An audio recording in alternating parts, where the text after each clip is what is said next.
mga mommies. So, this is just for awareness po regarding dito sa video ko. Si baby nagkaroon ng mga red spots dahil po sa nakakuha po si baby ng hand, foot, and mouth disease. So, before nangyari yan, nagkaroon siya ng ubo. And then, after ng ubo niya, nawala naman yung ubo niya for 4 days. Doon na nag-start. So, may mga red spots sa paa niya. So, akala ko, kinagat lang siya ng langgam. For 2 days, lagi siyang nag-scratch sa paa niya. So, makati kasi masyado. So, I thought, langgam lang yung kumagat. So, nilagyan ko ng Calmoseptin. And then, after 2 days, doon bigla siyang nilagnat. So, I was so worried, no. Kinabukasan, dinala ko pagad siya sa doktor. And then, yun nga, sabi ni doc na possible na nakuha niya is yung hand, foot, and mouth disease. So, ayun. Lagi nating ingatan si baby, especially kasi po, prone po siya sa mga babies.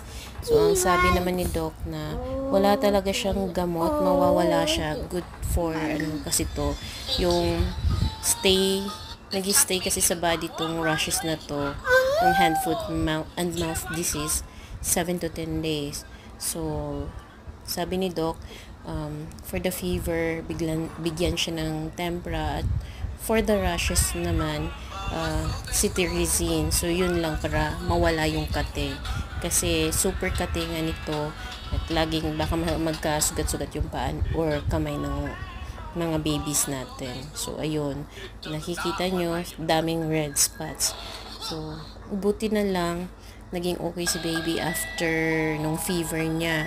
But then, the worst thing, ito nga, ang dami nang lumabas na rashes sa buong katawan niya. But yung pinaka-target nung rashes is buti na lang dito sa may paa niya, hindi umabot sa bibig, although umabot sa bibig niya sa loob, but then sa labas ng bibig niya, mga 3 or 4. So ayun,